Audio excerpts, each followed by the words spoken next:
Fortune Barishal এবং Rangpur Riders সবচেয়ে শক্তিশালী দুই দল। গতবারের বিপিএল শুরু হওয়ার আগের ইকুয়েশনটা আমি বলছি, এইবার তো আর ফরচুন বরিশাল নাই। এর আগেও বিপিএলগুলোতে যখন ধরেন কুমিল্লা ভিক্টোরিয়ান্স ছিল, ওই দুইটা দলের সঙ্গে এই দলটা যোগ হতো, ফলে এই তিনটা দলকে সহজেই আলাদা করা যেত। অন্যান্য দলগুলোর চেয়ে শক্তিতে তারা অনেকখানি এগিয়ে থাকতো। এইবারে আর তো কুমিল্লা ভিক্টোরিয়ান্স আগে থেকে নেই, ফরচুন বরিশালও এবার খেলছে না। যেই 6টা দল অংশ নিয়েছে, শুরুতে ডিরেক্ট সাইনিং ছিল, তারপরে খেলোয়াড়দের নিলাম হলো, অনেক দিন পর বিপিএল এ খেলোয়াড়দের নিলাম হলো। এই নিলামের পর দলগুলো এখন যে অবস্থায় এসে দাঁড়িয়েছে, তাতে একটা ফেভারিট র্যাঙ্কিং করব বলেছিলাম, আগের ভিডিওটাতে সেই কথাটা দিয়েছিলাম। সো সেই ফেভারিট র্যাঙ্কিংটা করি। এইটা ফাইনাল কিছু না, কেননা ধরেন বিপিএল শুরু হওয়ার আগে দলগুলো নিশ্চিতভাবেই বিদেশি ক্রিকেটার আরও দলে ভেড়াবেন, তাদের শক্তি বাড়ানোর চেষ্টা করবেন, দুর্বলতাগুলো ঢেকে দেবার, এবং তখন গিয়ে বিপিএল শুরু হওয়ার ঠিক আগে আরেকটা ফাইনাল ফেভারিট র্যাঙ্কিং করব। কিন্তু এইটা হচ্ছে কি, আপাতত দলগুলো যে অবস্থাতে দাঁড়িয়ে আছে নিলামের পরে, তার ভিত্তিতে একটা ফেভারিট র্যাঙ্কিং করছি। আমার সঙ্গে আপনি মিলে দেখতে পারেন। অনেকগুলো জায়গাতেই আপনার সঙ্গে আমার না মেলার যথেষ্ট সুযোগ রয়েছে। আমি পেছন দিকে শুরু করে 1, 2, 3, 4, 5, 6, তো 6 নম্বরে আমি রাখছি চট্টগ্রাম রয়্যালসকে। ভাই, চিটাগাংবাসী আমাকে গালিগালাজ করেন না, রাগ করেন না। যেই দলটা তারা তৈরি করেছে, তাদের দলের মধ্যে হচ্ছে গিয়ে নাইম শেখকে 1,10,00,000 টাকা দিয়ে তারা নিয়েছে, নিলামের সবচেয়ে দামি ক্রিকেটার নাইম শেখ। তারপরেও এই দলটাকে আমি 6 নম্বরে রাখছি। কি কারণে? কারণ ধরেন এই দলটার আমি যদি দেখি, তারা সরাসরি এর আগে চুক্তিতে মেহেদী হাসান এবং শেখ মেহেদী হাসান এবং তানভীর ইসলামকে নিয়েছিল, এবং আবরার আহমেদ, 3 জন ওই জায়গাটাতে ছিল। আমাদের এই যে চট্টগ্রাম রয়্যালসের যেই দলটা হয়েছে, সেখানটাতে নাইম শেখকে এত টাকা দিয়ে তারা নিয়েছে, কিন্তু আপনি যদি ব্যাটিংয়ের কথা বলেন, এর বাইরে নাইম আপনাকে রান দেবে রেগুলার, এই প্রত্যাশার জায়গা থেকে নিয়েছে। এর বাইরে আপনি যদি বলেন মাহমুদুল হাসান জয়, কিংবা জিয়াউর রহমান, কিংবা সালমান হোসেন, শুভাগত হোম, নিরোশন ডিকেবেলা, অ্যাঞ্জেলো পেরেরা, এই ব্যাটিং লাইন আপ ভাই আসলে ভেরি ভেরি পুর। এই জায়গাটাতে যদি তারা খুব ভালো বিদেশি না আনতে পারে, তাহলে 6 নম্বরে উপরে ওঠার তাদের আমি সুযোগ দেখি না। স্পিন বোলিং ডিপার্টমেন্ট তাদের ভালো, শেখ মাহেদী, তানভীর এবং আবরার, এই 3 জন যাদেরকে ডিরেক্ট সাইনিং করেছিল। সো এইটাই তাদের একমাত্র ভালো জায়গা, ট্রাম্প কার্ড যেটা হতে পারে। আরাফাত সানি অভিজ্ঞ রয়েছে, পেস বোলিংয়েও শরীফুল আবওয়াইদারনের রয়েছে। ব্যাটিংটা এত দুর্বল যে তাদেরকে আমি আসলে 6 নম্বরে রাখছি চট্টগ্রাম রয়্যালসকে। 5 নম্বরে নোয়াখালী এক্সপ্রেস। নোয়াখালী এবার নতুন দল, প্রথমবারের মতো বিপিএল তারা খেলছে। দলটা যে খুব খারাপ হয়েছে তা নয়, কিন্তু অন্যান্য দলগুলোর চেয়ে আমার কাছে মনে হয়েছে যে তাদেরকে আসলে 5-এর উপরে ওঠাতে পারছি না। আমি বলি, গতবার যেমন ওই দুইটা দলের সঙ্গে, রংপুর এবং বরিশালের সঙ্গে অন্য দলগুলোর স্পষ্ট পার্থক্য ছিল, এইবার কিন্তু পার্থক্যগুলো অত প্রকট না।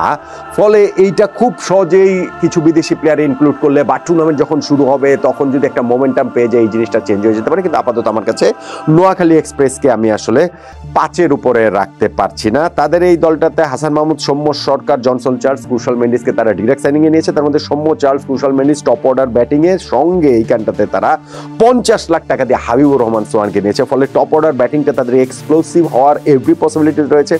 জাকের আলী, অনিক, মাহিদুল ইসলাম, অঙ্কনের মতো ক্রিকেটারকেও তারা এই জায়গাটাতে দলে ভিড়িয়েছে। পেস বোলিংয়ে তাদের রেজাউর রহমান রাজা ও সাদাত হোসেন দীপ ওইখানে রয়েছে, মেহেদী হাসান রয়েছেন, তাদের কিন্তু এই হাসান মাহমুদ রয়েছেন। পেস বোলিংটাও যথেষ্ট ভালো, কিন্তু স্পিনটা আসলে এইখানটাতে নোয়াখালী এক্সপ্রেসকে ডুবিয়ে দিতে পারে। তাদেরকে যে আমি 5 নম্বরে রেখেছি, বাংলাদেশে যেরকম উইকেটে খেলা হয় বিপিএল, এবং সেই বিবেচনায় রেখে স্পিন শক্তি যদি না থাকে, তাহলে কিন্তু দলগুলোর পক্ষে কনসিস্টেন্টলি ভালো করা খুব কঠিন। আমি দেখতে পাচ্ছি যে তাদের এই পুরো দলের মধ্যে নাজমুল ইসলাম অপু, তিনি হচ্ছেন গিয়ে একমাত্র রিলায়েবল স্পিনার। তাকেও বা কতটা রিলাই করা যায়। ফলে নোয়াখালী এক্সপ্রেসকে আমি আসলে 5-এর উপরে রাখতে পারছি না, স্পেশালি তাদের এই স্পিনের ঘাটতির কারণে। নাম্বার 4 আমার এইখানটাতে আমি একটুখানি 3 এবং 4 নিয়ে আমি আসলে খুবই কনফিউজ ছিলাম। এখনো আমি কনফিউজ যে আসলে কাকে একটু এগিয়ে রাখবো, কাকে একটু পিছিয়ে রাখবো। এই দুইটা দলকে আমার কাছে এই 3-4 এই জায়গার জন্য খুবই কাছাকাছি মনে হয়। যাই হোক, আমি 4 নম্বরে ঢাকা ক্যাপিটালসকে রাখছি। ঢাকা ক্যাপিটালস, দেখুন, ঢাকা ক্যাপিটালস দলটা কিন্তু ভালো, বেশ ভালো, খুবই ভালো, এবং চ্যাম্পিয়ন হবার মতো দল। আপনি এইখানটাতে তারা সাইফ হাসান, উসমান খান, অ্যালেক্স সেলস, এই 3 ক্রিকেটারকে তারা ডিরেক্ট সাইনিং এর শুরুতেই নিয়েছে, ফলে তাদের টপ অর্ডারটা সিকিউর তারা ওই জায়গাটাতেই করে ফেলেছে। এবং নিলাম থেকে তারা শামীম হোসেন পাটোয়ারি, মোহাম্মদ মিঠুন, সাইফুদ্দিন, নাসির হোসেন, সাব্বির রহমানদের মতো ক্রিকেটারদের নিয়েছেন, ফলে তাদের ব্যাটিংটা কিন্তু শক্তিশালী, বেশ শক্তিশালী। এবং ক্লিক করে গেলে এই ব্যাটিং লাইন আপ অন্য অনেকের জন্যই মাথা ব্যথার কারণ হতে পারে। পেস বোলিংয়ে এইখানটাতে তাসকিন আহমেদকে তো তারা সরাসরি নিয়েছিলই, সঙ্গে এইখানে সাইফুদ্দিন সেই জায়গাটাতে রয়েছেন। স্পিন বোলিংয়ের এইখানটাতে শুধুমাত্র আমি তাইজুলকে দেখতে পাই, ও দাসুন সানাগো তাদের পেসার রয়েছেন। দাসুন সানাকা এইখানটাতে রয়েছেন, কিন্তু স্পিন ডিপার্টমেন্ট আমার মনে হচ্ছে যে ঢাকার একটু দুর্বল। শুধু তাইজুল এবং এই জায়গাটাতে তাদের বিদেশি ক্রিকেটার, কোয়ালিটি বিদেশি ক্রিকেটার অ্যাড করা প্রয়োজন, তাদেরকে আমি ঢাকা ক্যাপিটালসকে 4 নম্বরে রাখছি। 3 নম্বর সারপ্রাইজিংলি সিলেট টাইটান্স।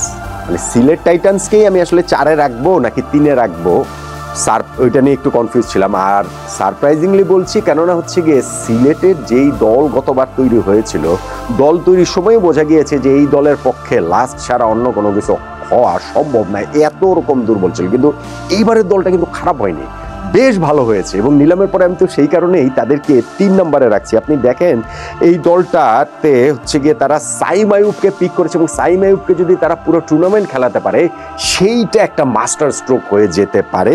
সঙ্গে পারভেজ হোসেন, ইমন, রনি তালুকদার, জাকির হাসান, এই ক্রিকেটাররা কিন্তু তাদের রয়েছেন, আরিফুল ইসলাম রয়েছেন, অ্যাঞ্জেলো ম্যাথুস, অ্যারন জোন্স, মমিনুল হক। ফলে তাদের ব্যাটিং লাইন আপটা কিন্তু একই সঙ্গে যেমন এক্সপ্লোসিভ হতে পারে, একই সঙ্গে রিলাই করার মতো হতে পারে।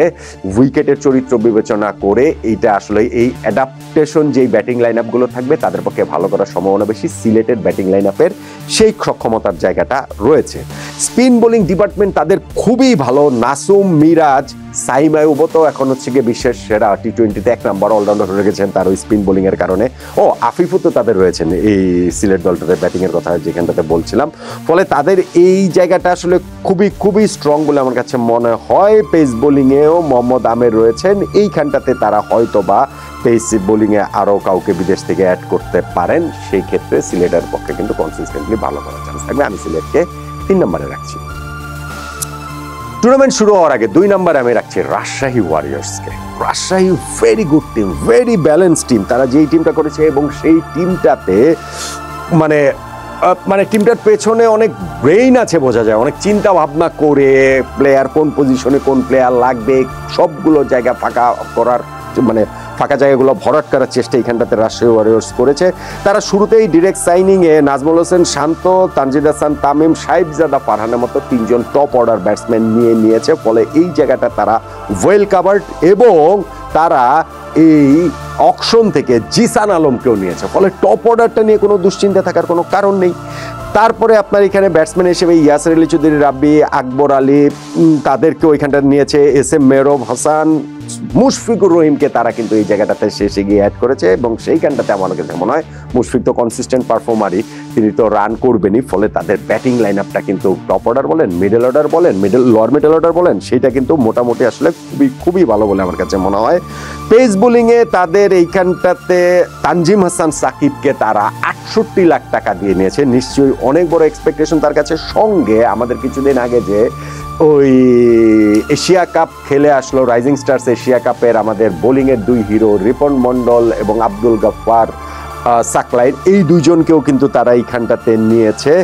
জাহানদাদ খান রয়েছেন পাকিস্তানি পেসারও তাদের সঙ্গে। আর স্পিন বোলিংয়ে মোহাম্মদ নেওয়াজ রয়েছেন, আছেন এইখানটাতে হচ্ছে দুশ্মন হেমন্ত এবং ওয়াসি সিদ্দিকি, হাসান মুরাদ তিনিও রয়েছেন বাতি স্পিনার। ফলে রাজশাহীর এই টিমটা কিন্তু আপনি কাগজে কলমে যদি দেখেন মোটামুটি কিন্তু সবগুলো গ্রাউন্ড তাদের কাভার করা আছে। সেই কারণে আমি তাদেরকে 2 নম্বরে রাখছি। এবং 1 নম্বরে রংপুর রাইডার্স।